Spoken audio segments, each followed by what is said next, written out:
and Kevin here with Guard Defense Solutions. Today we're going to talk about sweep from butterfly guard. Now, I know for maybe some coppers out there, or maybe some jiu-jitsu folks are thinking, bullshit, not doing butterfly guard on the streets. Well, guess what? I have a vest with a trauma plate in it and full duty belt, and we're going to do a sweep from butterfly guard. Now, it's not something we necessarily teach, but it's an option for those of you who are coppers and train jiu-jitsu. Good? Yeah, man. Alright, so from the falling position, now whether you're falling over a curb, a toy truck, you're pushed, whatever the case may be, you fought, you trip over the mats as you're walking off. So you fall. Now we don't teach a break fall like you would traditionally in like judo or jiu-jitsu class, because on the streets there's all kinds of things that you can hurt your hands on. So we teach falling. We talk about sitting in a chair, tucking our chin, keeping our hands up in our posture towards our adversary. I'm not gonna break that down today, but just understanding that's how we're gonna get into this butterfly guard position. So we fall and we recover. So ideally we want to recover here because this is the closest for us to be able to do like a technical stand up to get up. But we teach also feet in play, hips away. So Kevin, you can come here, Torben. If I fall to the ground, ideally I want to get my feet in play and keep his hips away. So that's going to prevent him from getting any closer to me and striking me and so forth. So this is not the best place for me because it takes a lot for me to get back to my feet from here. So ideally I'd like to recover, can you back up for me? I'd like to recover here so I can do a technical stand up and get up.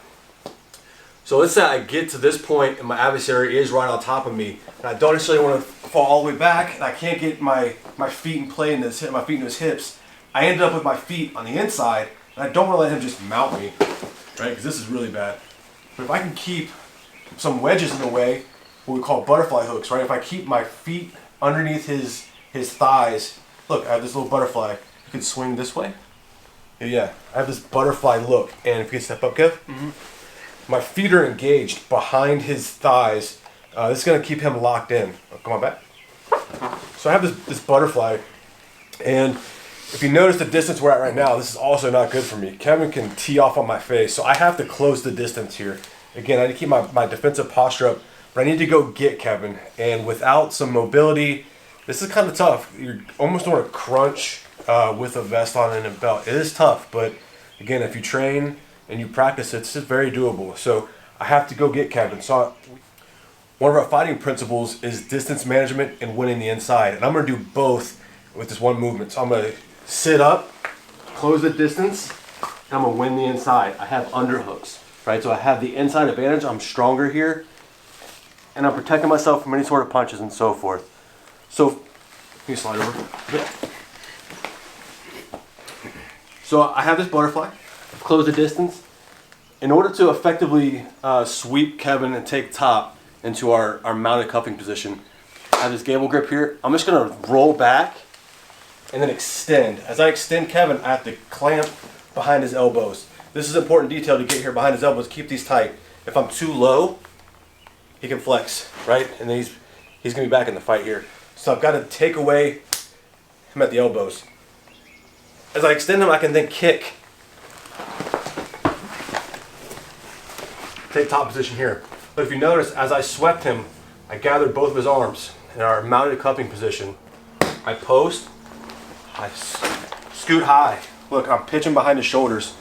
Something else we talk about is a lot of upper limb management. If I take away the mobility and the strength of his shoulders, he loses. This stuff is then isolated. Look, I have all arms. I'm hipping in. I'm almost arm barring his elbows here. We don't go to handcuffing until we have compliance. So he's locked out. Good? Mm-hmm. You ready to go to jail? I'm so ready. Okay. Put your palms together. Look, good grip here. Full hand grip of fingers. This hand can then free up. Manipulate the sleeves. I carry double cuff in the front. People make fun of me for it, but I don't care. I like it. It's comfortable. If you notice, I don't have anything on my back. Trying to save my lower back. 30 years of long career to wear this stuff. So, I'm here. Handcuffs in the front. Hand cuffs, preloaded.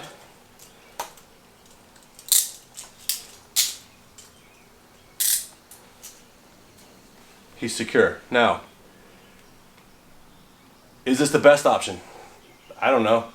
I like it though. If I'm just gonna struggle with this guy, I just got knocked in my ass, I'm able to butterfly sweep, take top, get handcuffs and somewhat secure him, that's a win for me, right? Because if I roll him to his stomach, he still has fight left in him.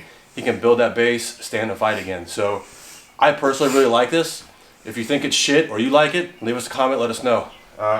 Anything, sir? Real quick, stay right where you're at. Yep. Also, if you got somebody here, if Dean grabs the hinges between my cuffs and pushes those right to my chest, nice and, yeah, that hurts, it locks me out. If he runs it over my head and pins me here, I'm really weak here.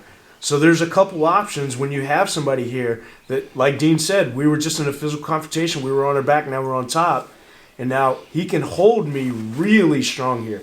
His hips have my shoulders pinned, and his top, he's stacking those joints over shoulder over elbow over wrist and just pinning. I have no strength here. It takes a lot for me to raise up and flex out of this. So there's good control here. He can hang out here for a good long time until his buddies get here, and then we can uncuff, prone out, handcuff behind the back. So great option from the top. Beautiful. Awesome. So for more videos like this, please subscribe to our channel. Leave us some comments. Let us know what you think. Some things you may want to see. Follow us on Instagram, Facebook. Send us an email. Have us teach a class for you. Yeah, just let us know. Stay safe.